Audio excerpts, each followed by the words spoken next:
Bibliophiles of the internet, today I wanted to do something a little new, a little different, and chat through some of my most recent additions to my TBR. Now, to be very clear, this is not about my physical TBR. It's not a book haul. There are no physical books involved. I thought it would go through three facets of where I discover and add new books to my TBR online, the Storygraph, NetGalley, and my various audiobook apps, and share the 5 most recent titles I've added in those spaces. I thought this would be interesting because I'm literally discovering new books I want to read all the time, every day, but of course there's a delay between when I add them to my TBR and when I actually get a chance to read and review them and feature them here on the channel, and these are books that you might want on your radar as well. So if you enjoy this, definitely let me know, and maybe I'll incorporate it into my content rotation on a quarterly basis or something like that. Starting with the good old want to read shelf on the Storygraph, which is perhaps my most up-to-date record of a TBR online at the moment, and the first title I want to talk about is Evening the Score by Lexi LaFleur Brown. I added this after seeing Donica Nava mention it on Threads. It's an adult hockey romance that I believe is written by an Indigenous author, and the male main character is also Indigenous. The other main character, Olivia, is holding a serious grudge because her dad used to play hockey professionally and his career was cut short when he was seriously injured by his rival, and that other player never got much more than a penalty, and all these years later, he's even going to be inducted into the NHL Hall of Fame. To make things worse, this player's son, Brody,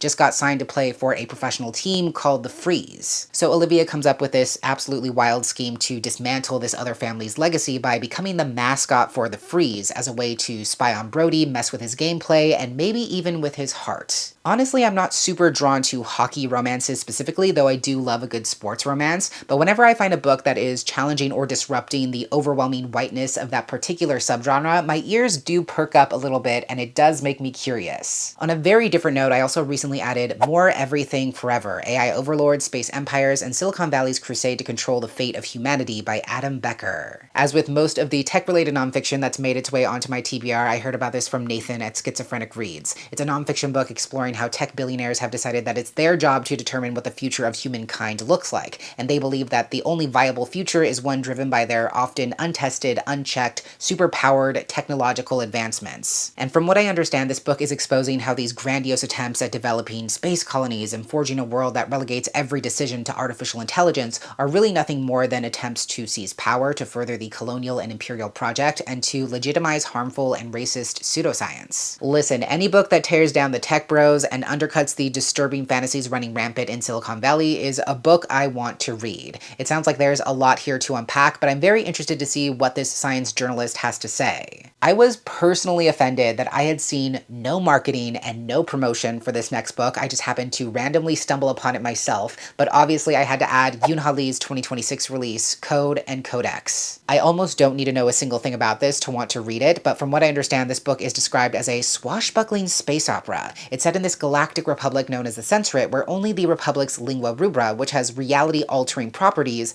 is the only permissible language. The Sensorit is ruled by Aurelia, who has the ability to look through anyone's eyes, and her mastery of the lingua rubra forces anyone who can understand her to do anything she says. Those in her inner circle also work to extract useful information from foreign texts before destroying them and also destroying their respective languages, but for Aurelia, even that is not enough. She wants to control and deploy the Sensorit's 1,000-year traitor and prisoner known as the Basilisk, a man with a gaze so lethal that he destroyed his entire fleet. And to make things worse, he's also magically immune to her commands. Again, that is more than enough for me to be fully on board. Yoon-Ha Lee absolutely knows how to write a badass space opera. I'm very interested to see how the story explores the connection between language and liberation, or lack thereof, but I already know it's going to be fantastic. This next book is one I didn't actually know existed until I attended an author event where the author pitched the book themselves, and that was for The Jellyfish Problem by Tessa Yang. I believe this story blends magical realism and literary fiction. It's about a marine biologist named Dr. Joe Ness who vastly prefers jellyfish to people, and that's only become even more true after the sudden passing of her best friend Aldo, who she was working with to draft a definitive guide on jellyfish. But one day she receives a call from her old friend Nadia, who claims that a giant jellyfish is terrorizing a tiny island off the coast of Maine, and even though Joe isn't fully convinced, she journeys across the country anyways in hopes that she can somehow help her friend. However, when she gets there, Nadia is nowhere to be found, and all the islanders have a different story about the creature they've seen, which seems to be some kind of organism that changes everyone who sees it. Again, I had heard absolutely nothing about this book before that virtual author event, and I'm really glad that I took the time to tune in because I think this sounds so strange and so fascinating. It sounds like a really interesting take on a sea monster story, and just reading through the synopsis leaves me with so many questions that I really want the answers to. Lastly, for this portion, let's talk about Running Home to You by Samantha Saldivar. This is a sapphic sports romance, a softball romance to be exact. It's written by a Latina author, and it's about a character named Abby who transfers to a new university and joins the softball team where she quickly makes a new rival named Kate, who she could not be more different from. And of course, their coach assigns Kate to tutor Abby and help her improve her grades. As they begin to work together, they realize that maybe their differences are exactly what they've been missing on the field, but it'll take them over a decade to get their timing right as their paths cross and uncross countless times. And it's not until an alumni game beckons them both back to the college field where they first met that they'll have to decide whether their love of the game or their love of each other is what's really calling them back home. I love the idea of this. I love slow burn yearning, especially of the sapphic variety. I love drawn out romance stories that span years and years and years as the characters really try to find themselves and get the relationship right. So this was a very easy addition to my list. Next, we're going to take a look at a platform that I both really appreciate and I'm also constantly tormented by, which is obviously NetGalley. If you don't know, NetGalley is an online hub where publishers can distribute e-arcs and even early audiobook copies to people in and adjacent to the publishing industry, including folks who review books online, such as myself. So let's take a look at some of my latest NetGalley approvals, starting with Our Cut of Salt by Dina Helm, which comes out from Tor Nightfire on September 22nd. This is a Palestinian horror story written by a Palestinian author about a character whose childhood home in Haifa is being haunted. Animals avoid it, strange noises are constantly coming from within, and the residents have even been known to disappear without a trace. She's not been able to return to her home since the Nakba in 1948, and even though she passes away before she's able to return, her granddaughter Marina is determined to go back to that home so she can finally learn about her culture, her history, and her family. Marina's mom reluctantly agrees to join her, and as the haunting intensifies, all three of these women converge in their ancestral home where they will learn what the price of the past truly is. We don't see enough traditionally published works from Palestinian authors, period, much less genre fiction, and much less horror stories. So I'm very intrigued and compelled by what this story is setting out to do, which is why it's definitely one of my most anticipated releases. I was also recently approved for The Witch Below the Dreaming Wood by H.G. Perry, which comes out from Red Hook on July 21st. H.G. Perry is an author I haven't read from yet, but she writes a lot of historical genre fiction, so I feel like I would absolutely fuck with her work. And this one really got me because it's pitched as an Arthurian legend perfect for fans of the everlasting and the once and future king. It's set in Wales during 1941 as war is completely ravaging the globe, and all of a sudden people begin dreaming of King Arthur, and these dreams spread from person to person almost like a fantastical plague of sorts. It gets to a point where there are rumors of fantastical wonders like dragons and strange lights appearing all throughout London, and some people are predicting that these miracles are heralding the return of King Arthur at long last. The main character, Elaine, is a librarian at the British Museum who has not had these dreams and does not believe in magic or miracles, but as she's reassigned to catalog a private collection, she'll have to confront why she is instead dreaming of the Lady of the Lake, and her dreams do not portend salvation, but rather a return to the darkness of the final days of Camelot. Again, I've never read a single thing from H.G. Perry, but Arthurian retellings are one of my greatest weaknesses. I may or may not have had a slight hyperfixation on Arthurian legend growing up,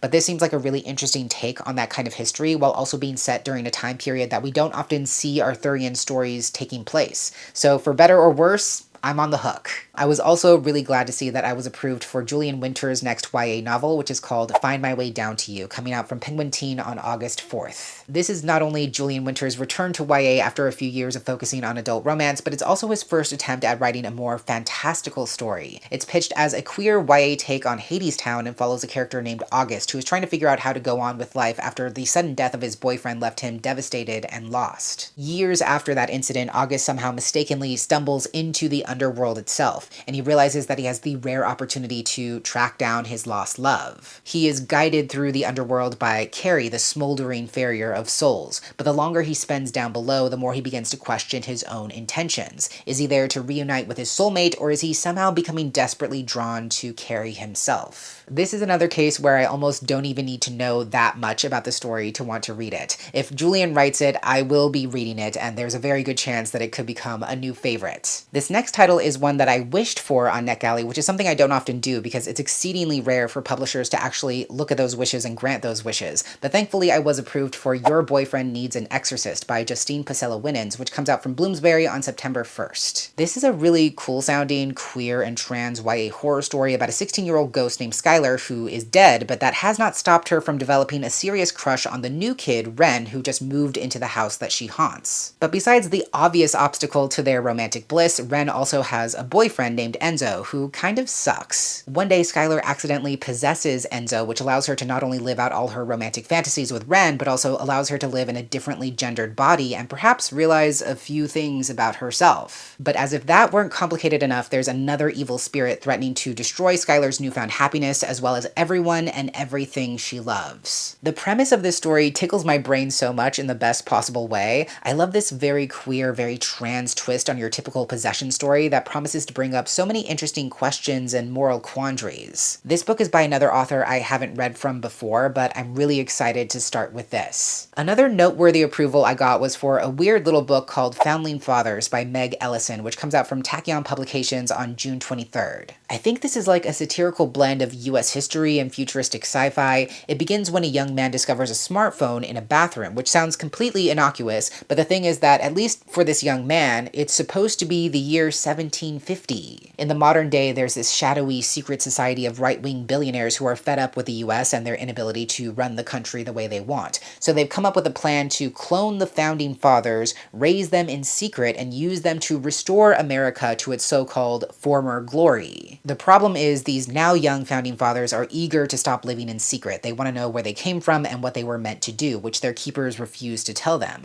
But of course, what their keepers don't know is that they now have access to the aforementioned smartphone, and by extension, access to a whole new world. This just sounds bizarre, but in a really great way. I love that it's tackling this romanticization of US history and historical figures head on, while playing out the scenario of what our so-called founding fathers would actually do if they were alive today, as so many right-wing supporters seem to desperately wish. Lastly for today, let's talk about the latest audiobooks I've bookmarked or wishlisted for myself. These are on a variety of apps. Some are through my library, some are through Libro FM, some are through Everand, but taking the time to add a book as an audiobook on my radar really goes to show how badly I want to read something and how important it is for me to consume it in that specific format if I can. First, I recently saved Son of the Storm by Suyi Davies Okumbawa, which is read by Corey Jackson. If you've been here for a minute, you know that one of my absolute favorite books of last year was a novella from Suyi Davies Okumbawa, and this is the first book in his epic fantasy trilogy that he's been focusing on the most in recent years. From what I understand, this series is inspired by the pre-colonial empires of West Africa, and the main character, Danzo, is a scholar on the cusp of achieving greatness that he does not want. What he really longs for is to chase the forbidden stories about what lies outside the city walls, something so terrible that everyone has been sworn to never speak of it. But when he stumbles across a warrior wielding magic that should not exist, Danzo is put on a collision course with the city's darkest secrets. I know the third and final book in this trilogy is coming out sometime in August, and I'm someone who prefers to marathon through a series when I can as opposed to waiting between installments,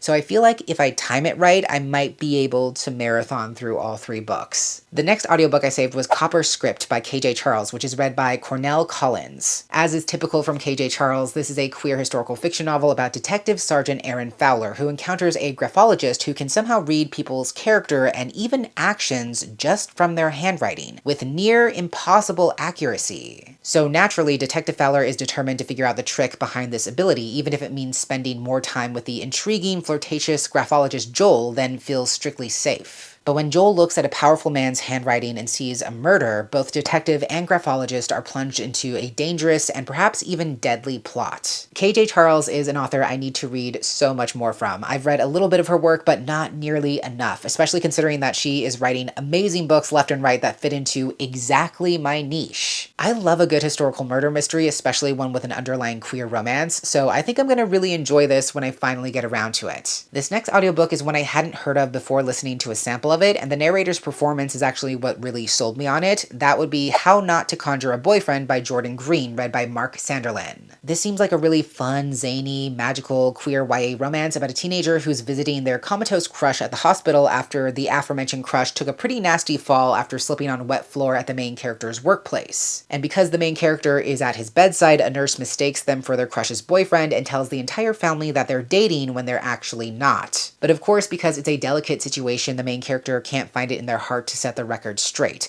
They're also not entirely sure if it is or is not the result of a love spell gone horribly wrong. So they find themselves celebrating Thanksgiving with a family they barely know, and to make things worse, their crush has an even cuter brother who they might just be falling for. Listen, this story sounds like a fucking mess, and it obviously takes inspiration from the movie While You Were Sleeping, but there also seems to be an interesting, queer, magical twist to it that I think could be really fun if played right. Plus, like I said, the audiobook narrator is incredibly charismatic and personable, so they have definitely convinced me to at least give it a try at some point. I think I mistakenly only noted 4 audiobooks for this section, so I guess lastly for today, the most recent audiobook I bookmarked was And I'll Take Your Eyes Out by A.M. Sosa, which is read by one of my forever faves, Christian Barillas. This is supposed to be a super dark, twisted, queer Chicana story set in Stockton, California in the early 2000s, and the main character, Christian, has always believed himself to be cursed, and sees the dark signs of it everywhere and in everything. And most of all, he sees the curse in the mirror as he watches himself turn into the crow his abusive father always predicted he would become. As Christian slowly but surely loses control of himself and his life, he begins spiraling and ripping through the neighborhood, desperate to find some kind of escape.